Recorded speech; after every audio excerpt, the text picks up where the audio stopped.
Allez, place à un phénomène à présent. Stephenie Meyer. Elle n'est pas très connue en France et pourtant aux États-Unis, eh bien, elle est une star. À peine mis en rayon, eh bien, ses livres frôlent la rupture de stock. 18 millions d'exemplaires vendus dans le monde de sa saga Twilight. Et le dernier tome, intitulé Révélation, vient de sortir en France. Des dizaines de fans se sont retrouvés hier pour obtenir leur exemplaire en avant-première. Philippe Dufresne et Jean-Marie Marchaud y étaient eux aussi.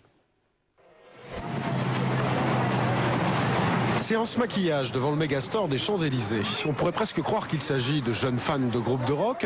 D'ailleurs, les passants s'y tromperaient presque. Est-ce que vous aimez le rock? Oui. Est-ce que Tokyo Hotel? Ouais, mais ça n'a rien à voir. Non, parce que vous vous maquillez, quoi. Ah, mais ça n'a rien à voir, c'est juste pour le livre, en fait. Le livre, tant attendu, Révélation, 4e volet de la saga Twilight. Pour les fans, ce livre, c'est un petit peu... Une Bible, en fait, oui. Alors, pourquoi le maquillage? Pour les vampires, car la saga de Stephenie Meyer, c'est l'histoire... C'est en fait une histoire d'amour entre un vampire et une humaine. C'est fascinant, c'est incroyable comment le livre il t'envoûte, je sais pas, il te prend, je sais pas, il t'apprend tout le temps. Ma fille est fan, c'est la folie furieuse, c'est internet à 5h du matin pour voir la bande-annonce, c'est vraiment la folie quoi. Je trouve ça un peu trop, mais bon, je vois qu'elle n'est pas la seule. Cette folie, on la doit à... Stephenie Meyer, je vais être franche, j'ai pas réellement fait de recherche encore sur elle. Cette auteure américaine, Stephenie Meyer, a 35 ans. L'idée de sa saga lui est venue dans un rêve, une nuit de juin 2003. Elle a ensuite écrit chaque soir pour compléter son histoire. Et jamais elle n'aurait cru que ses personnages séduiraient un public aussi large.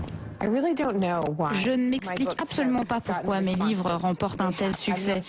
Je ne sais pas pourquoi les personnages plaisent autant aux lecteurs. Je sais que moi je les aime, qu'ils me sont très importants, mais je ne sais pas pourquoi c'est pareil pour les autres. J'espère qu'au fil de la saga, ce sentiment va durer. Et après le succès des livres, peut-être celui du film. En janvier prochain, vous retrouverez au cinéma Twilight, l'adaptation sur grand écran du premier tome de la saga. Je te fous la trouille. J'ai seulement peur de te perdre. C'est pas moi le plus dangereux. Si le succès est au rendez-vous, les autres tomes de la saga seront eux aussi adaptés au cinéma. Autant dire que les fans attendent ça avec impatience, toujours prêts à défendre leur saga favorite.